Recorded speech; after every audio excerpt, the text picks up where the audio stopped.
And we are live. I lost the audio here. And we are live. Welcome to another episode of Business Focus Live with me, John, where we talk about business-related topics as well as news from here and around the world. If you're new to this channel, don't forget to subscribe, and let's get started.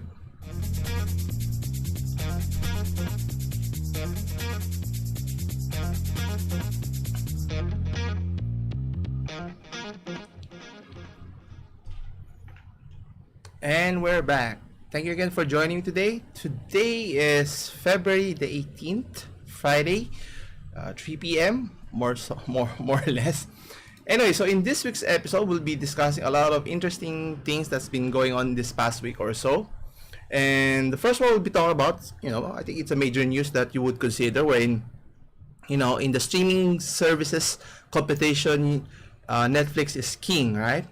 But Disney is all their heels in terms of gaining more subscribers in the passing months or years and so forth, despite only being in the game for only a couple of years, especially due to necessity during the pandemic, right? And lo and behold, Disney Plus is able to beat Netflix performance in terms of gaining more more subscribers now. Has Netflix reached its plateau? Should they be concerned? What are they doing? And so forth. But on Disney's front, meaning all of their decision in terms of leveraging, well, not necessarily right decisions in terms of how it happened last year with the court case with Miss Johansson's on the simultaneous release of the Black Widow, which is not a good strategy for the partnership, so to speak, which they have to pay a hefty amount, right? But in terms of promoting their streaming services, that was the right way. But did it help their overall performance in the box office? Eventually, that's kind of iffy or hard to debate because of the data, limited data that they are obviously not willing to share. So we'll talk about that. Next is we'll talk about, obviously it's been more than a year or 2 years actually since the pandemic started, and will it go away anytime soon, or will it be here to stay? So if it's here to stay, what are businesses supposed to do? Governments, what are their decisions? Well, in many countries, in particular in Europe, some have even scrapped or removed the COVID restrictions for many potential customers here. So is that concerning? Obviously, for many scientists in the healthcare industry, doctors are concerned if it's not yet safe, that could have an increase or spikes in spikes in cases again, and could we have another round of shutdowns in the forefront here? So we'll talk about that. Third, we'll be talking about playing games is, understandable for fun and entertainment purposes, but for many, especially for a particular company, Nintendo, the company itself, they're very particular in their IPs here in terms of games, how you showcase them in YouTube or any other streaming platforms, and then using their platform or the consoles themselves. A person was jailed for selling Nintendo Switch hacks, which is a big no-no for Nintendo. They're very protective, especially for a Japanese company here.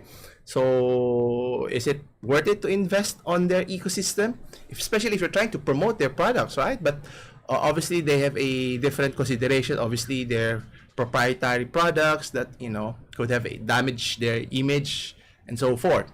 So we'll talk about that. And next we'll be talking about cyber attacks is ever increasing, finding ways to manipulate the companies or even the users themselves by penetrating the most heavily utilized devices, which is a smartphone. And their strategy now is technically sort of SIM swapping, sort of cloning your phone. So if you are using two authenticator process for your access to many accounts, whether it's financial and so forth, they have now found a way to access your information so that they can access all of your financials and do damage for your for yourselves. And lastly, along the same lines, with the COVID restrictions, businesses are suffering. How do we help those small businesses? And they're not just immune in terms of how difficult businesses are struggling, so to speak, and to the point that crimes are I would say on all-time high, but it's increasing due to the fact that people are having hard time, and obviously if you don't have the basic necessities to support yourself, to feed yourself, you find alternative ways, which is doing not so pleasant things, and in this case, stealing is one of the most common activities or crimes that's being perpetrated here. So we'll go to the different details here for today. So stay tuned. So for first, as mentioned, regarding Disney's strategy or long-term strategy in betting on their streaming services, which is making a lot of headways despite the many hiccups along the way in terms of how they should have strategized, supplemented their movie releases rather than not similarly, but simultaneously releasing it so that it technically cannibalizes their performance or hurts their chances to maximize their receipts. And as you can see, from the time that they released Black Widow last year all the way to late last year or early this year where Spider-Man was released, you can see the stark difference in terms of result. Now, the film itself, are they on the same level? That's another case here, but obviously you don't want to hurt the chances of your films doing really well in the box office, especially for movie theaters that relies on people going to the facility itself. Anyway, according to TechTimes.com here, so Disney Plus beats Netflix in Q1 of this year with 11.8 million new subscribers. So that's pretty significant. So let's take a closer look. Okay, so Disney revealed that it featured a whopping 11 million or close to 12 million new subscribers. So compare that to Netflix performance here. This is massive news. Obviously, the company is only 2 years in the market compared to, I think Netflix has been in the market for a decade or so. And obviously, should they be concerned now? Obviously, if you're Netflix, your number 2 competitor is, making a lot of headways. It used to be there was 100 million difference here, and slowly but surely, Disney is eating away at the competition here now. Obviously, in order to do that, they had to invest a lot in the many IP titles, namely the MCU franchise, which they bought, and then you have Star Wars, the franchise, and now they're obviously showcasing many TV series. Some did okay, some not so okay. A good example is The Mandalorian, which did really well. The story is okay, and then compared that to the Book of Boba Fett, it's kind of iffy. Anyway, but the point here is, are they gaining traction in terms of subscribers? Eventually, it doesn't matter if how the TV series being accepted, but if they can gain more traction and even reach the heights of Netflix subscribers, total subscribers, then they've made a significant move there. So if we were to look at their subscribers, so you can see here, currently they almost yes, at the end of 2021 they have 129 or 30 million paying customers worldwide, which is pretty significant, right? And if you were to look about on Netflix, they have about 222 million total subscribers. So that's 100 million or so difference here. And even though it may seem significant, but consider where Disney just started and to where they are not right now. They made a lot of headway now, obviously investing in a lot of the IPs and the troves of libraries that Disney films have produced in the past. Has enticed a lot of viewers to subscribe. Now, on my part, I like many of the films, but it's not as if all of their libraries you'd like to watch it over and over. And obviously here in our country, in the Asia Pacific, in particular here in the Philippines, the access to Disney Plus, the streaming service is not yet available. I think if you try to go online, let's see here, Disney Plus Philippines. Let's see. Yeah, so if you were to go to their website, so it shows a a keep me updated message here, so you can see here. So keep me updated. So meaning it's not yet accessible here in our country here. So which is kind of sad, and obviously you want to make it easier for your subscribers to watch your content. That's why I think Netflix has made a lot of headway in terms of being accessible. Now, obviously, not all of the content is accessible in certain regions, but obviously, it's better than nothing. And obviously, at the end of the day, it's all about the content, regardless of if it's in Disney or if it's in Hulu or Netflix or even Amazon videos. The point here is the content, not just the library that you own or you license it. But the point here is you have a plethora of choices and good content that people will get hooked, as I have. Continue to subscribe to Netflix here. Now, question is, what is Netflix going to do here? So we'll keep you abreast of how they are going to compete now. Obviously, they're continuing producing more content, more films, more TV series, and I think they've done okay with partnering with comedian like Dave Chappelle, and then film star Adam Sandler, making several films in their platform, exclusive in their platform. But then there's the hit and miss, the miss that they made, the Red Notice with big superstars, The Rock, Dwayne Johnson, Ryan Reynolds, and then even Gal Gadot's film. Even they couldn't salvage the film that they produce. So again, is it star power that's going to make it successful? Obviously, it helps, but if the story is not reasonable or sensible, believable, then it will not fly for the audiences. And then what else? They have hits in TV series, but not all TV series as well. You have The Witcher that's doing well. They're now in their second season, so check it out. But for adaptation of a animated popular manga series, Cowboy Bebop, that failed miserably.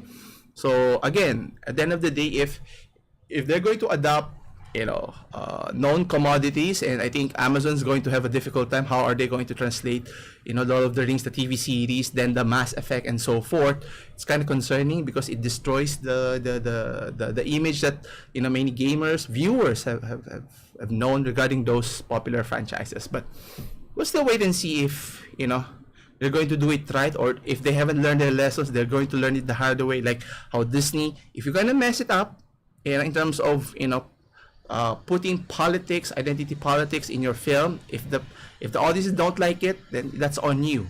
But if you notice in the Spider-Man No Way Home, if you notice that it did really well because they did fan service, and fan service, you get a lot of people who follow the films or your franchise are going to pay. And particularly in the United States, it's not just one film showing, but several film showings, and that's where you generate the most money. And in the streaming service, which I still don't understand, that it still makes money for them, that typically if you're watching it, you pay one-time fee and you can watch it over and over. So where's the additional revenue that you're going to get? But I digress, I may be wrong. But anyway, so continuing with the story here.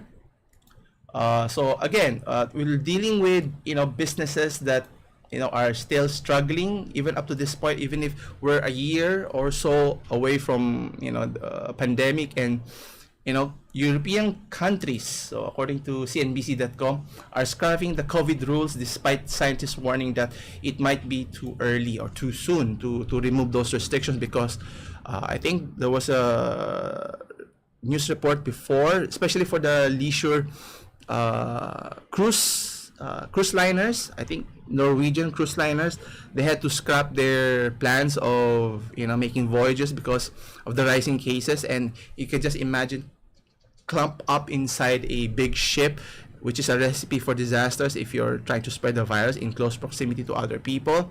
But obviously businesses has to continue, so how do you balance that, the safety and making profit at the end of the day? Anyway, so let's take a closer look. So it mentions here, according to Sweden, Denmark, and Norway have all lifted COVID restrictions as they look to reclassify the virus as a disease that does not pose a threat to society. Now, is that a good decision? Obviously, you want to be careful because if the virus is still ravaging, even if you're vaccinated, and obviously there can be other variants you have to consider, especially the Omicron, the latest one. So even if you're vaccinated for the Delta variant, the Omicron is a different, animal, so to speak. So is this for the benefit of the entire society, or is it just a small segment that's going to benefit from lifting all of these restrictions here? It's not just in those countries, but also in the UK, the government wants to revoke, so haven't revoked yet, the law that requires people who test positive to self-isolate. Now, obviously, unless they find a more substantial solution of minimizing or eliminating the spread of the virus, I think that should be the priority here. And, the cost shouldn't be prohibitive in a sense, because, at the end of the day, everyone will benefit in the long run here. And then you also have the WHO warning that it's too early for governments to either surrender or declare victory. I don't think you can declare victory as you may notice now, people are still getting infected and people still died due to the virus here. So how can you say that it's back to normal, so to speak? I think there's no way of turning back to the old normal. It's more of a new normal, so to speak, here. Anyway, here, so as you can see here, so it mentions here several European countries are scrapping COVID regulations, which is, could be responsible, because if that were to spike significantly, could be detrimental to those countries, especially to those people, citizens that are in practice here. Now, obviously, if you lift the restrictions, then people will not follow a certain guide rules anymore, especially social distancing as another rule, the vaccine requirement to travel from one place to another, and so forth. So, one irresponsible person could just infect, a boatload of people, which is, what we don't want to happen here. It mentions here that the Swedish government, it believed that the situation was sufficiently stable to begin the phasing out infection control measures. Now, it may work for the country, but how about other countries? How reliable are their protection in terms of their citizen or spreading the virus here? Now, it mentions also that the vaccination is the single most important weapon in the fight of COVID-19. But, what happens if that person gets infected? Because there's no certainty that even if you're vaccinated, that you won't get test positive. And obviously, worst case scenario, you have severe reactions to the virus and, could be fatal to that individual. It was mentioned here, according to a professor of virology at Sweden's Umeå University, Fredrik Elg, mentions that have a little more patience, wait a couple more weeks before lifting restrictions. Now, again, if you're going to lift restrictions, what are the criteria? I mean, have they reached a certain threshold in terms of the number of cases is lower than, let's say, a certain number? Is it 10,000, 5,000, 1,000, or 100 cases per day? Until you can control it significantly, then it limits the chance of getting infected. And I think there should be a policy still, regardless if there's no more, that like in Japan, people are very conscientious or very conscious of, if you're sick, if you're not feeling well, even if before the pandemic, they always wear a mask. So I think people should practice doing that in public places, and understand that that social distancing is still important, even if you're interacting with people face to face, because you'll never know. Right, that's the whole point, and that's scary, especially if you're asymptomatic, that you might be a carrier, then you might infect other people, which is kind of scary if you think about it. That's why the concern should be there, and there should be a guideline as to what is considered acceptable, at what point then you can lift the restrictions before we move on to another phase, and then before everyone can feel completely safe, if it's level 1, 2, or 3, something to that effect. Now, obviously, it mentions that vaccines is still important, but as mentioned, not everyone is getting vaccinated for whatever personal reasons that may be, which we discussed it. We have top players, athletes like Novak Djokovic. You have Antonio Brown lying about it, which is even worse. And then you also have Kyrie Irving. It's a personal choice, but it hurts the team. But that's another discussion. So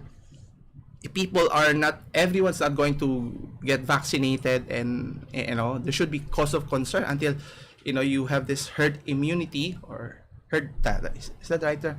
Yeah, herd immunity, where majority of the population is vaccinated, so at least it will protect the whole population, not just a small subset.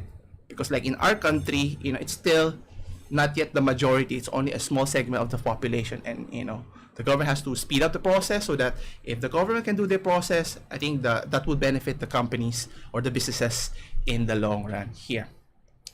Anyway, let's see what's next. So again, going to now to gaming here. Now, one of the companies here that's very particular, in terms of how you use their games to promote their product or their games. Talking about Nintendo here. A person here actually caught my attention. The name was Bowser. I thought the Bowser was the character from Super Mario. But anyway, according here at TheVerge.com,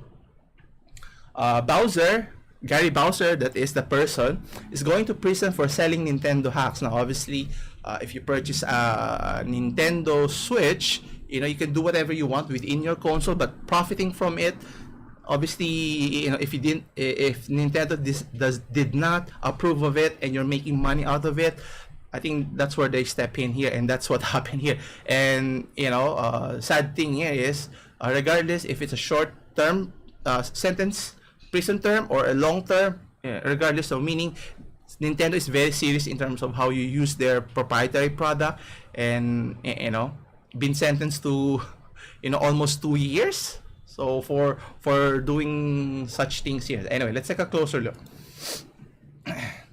So Gary Bowser, a leader of a group that sells mod chips for video games consoles, has been sentenced to 40 months in prison over his involvement with the organization.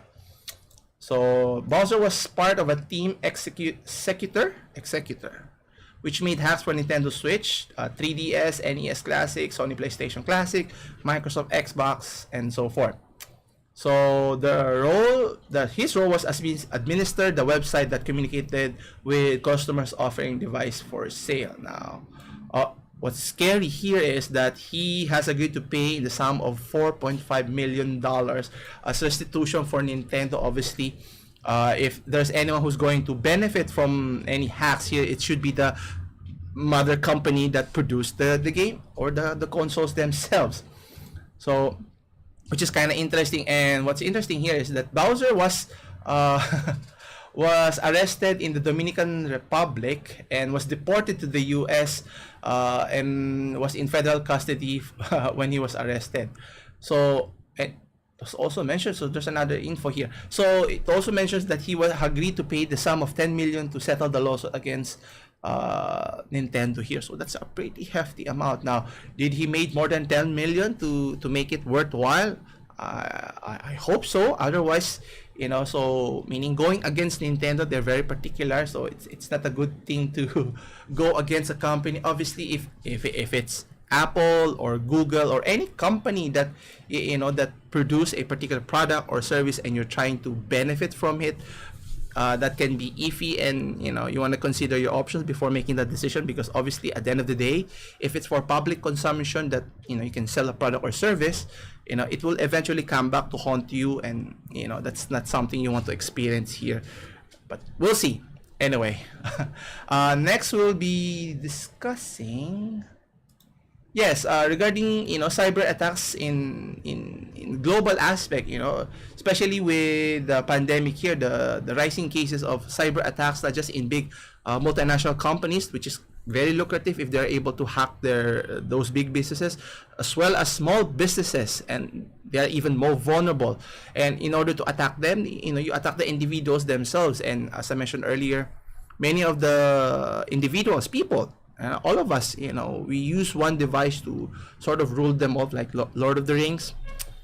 We use our smartphones, and typically to safeguard our accounts, financial and otherwise, we use two-step authentication, and typically you use your smartphone or your cell phone number to authenticate the validity of your access here. And what they're doing now is finding ways to circumvent the process so they can gain access for themselves. So let's see here. So according to techspot.com, the FBI, or Federal Bureau of Investigation, notices a sharp increase in SIM swapping attacks. So again, to clone your device of sorts, and that has led to over almost $70 million of damage to US cities. Obviously, this creates a lot of manipulistic actions that can access your account, and obviously typically your financial account, and that's never good. And obviously this is alarming, and as mentioned by the bureau, these were 5 times higher than the previous 3 years combined. So meaning they're getting more bolder and bolder as the years pass by. And the question here is, what are governments doing to protect or safeguard the people, and what can people do to be more vigilant in terms of protecting their interests, especially for their data? And obviously, if you're connected to the internet, you're always vulnerable, unless you have you have no footprint in the internet, which is, I doubt it. So it mentions here. So a public service announcement, according to the FBI, the increase of SIM swapping related cases mentioned. So consumers tied the access and recovery of their online accounts to a phone with a 2-factor authentication. So what they do is the attackers get around by the added security by maliciously employing another SIM in the user's name and diverting all the data, text messages, or calls, or recovering text and the OTPs to a device of their choice. So meaning they're bypassing the users themselves, or the actual users, so that they can gain access. So it mentions here, one evidence of rapid increase in SIM swapping attacks is the number of related complaints from last year. So from January 2018 to December 2020, a total of 320 complaints led to a losses of almost 12 million. And then in 2021 alone, the figures rose significantly to 68 million. So a rise of a little over 1,600 SIM swapping cases. So meaning, obviously, with people adopting more online setup or work from home, people are ever more reliant with their mobile devices or their online footprint and so forth. So this is kind of concerning if you think about it. So what happens, a SIM swapping victim might also bring it upon themselves by advertising their financial assets or social media and public. Now, obviously, you want to minimize that. I mean, you can discuss in generalities, but never give details of your personal info, whether it's in Facebook, Instagram, or even in TikTok or whatever social media that you're active in. Another is one should be concerned with regards to sharing cryptocurrency investments too, as noted by the FBI advisory here. Now, it mentions that FBI is recommending that mobile carriers educate and train employees on SIM swapping and deploy stricter measures to verify genuine users' requests related to switching numbers of device. And I think it should be the responsibility not just on the carriers, but also the smartphone makers to find ways to protect the users, because obviously not everyone is knowledgeable and not everyone knows how to be techie in a sense. So how you protect the users themselves will be key. And actually, I saw an article that an Apple phone was hacked.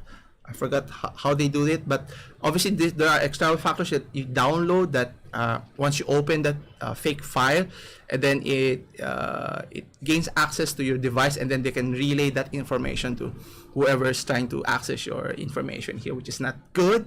So meaning no device is safe, truly safe, or 100% safe. So how can we prevent that, and or even avoid it completely if it's possible? Because it's going to get worse before it gets better here. So just imagine.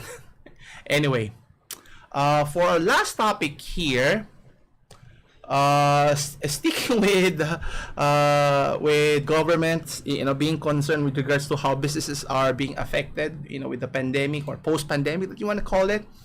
According to article here, that small businesses are being hampered in terms of of theft or shoplifting in their stores because of people, those who are not doing really well, or can find it any other means, so they steal, right? So until they can resolve the COVID's impact, finding jobs for people so that they don't need to steal and so forth, this should be a great concern, not just in the United States but also in other countries as well. So here at CNBC.com, the Fed up with the rise in thefts and shoplifting, small business owners are taking action here. Now, what type of action? Is this something more physical or something precautionary or preventive actions here? Because it could be alarming, especially if you're in a retail or brick or mortar store that you rely on foot traffic, people to come in, and people are stealing your products, which is never a good thing. So it just goes to show how bad the situation is if people are willing to steal, not on a normal sense, but higher than usual, right? So it mentions here that shoplifting and theft continue to hurt big retailers and chain stores. So, but it's even harder for small businesses trying to recover from the pandemic. So it just goes to show we still haven't reached that point that you can say, post-pandemic in a sense, because we're still feeling it.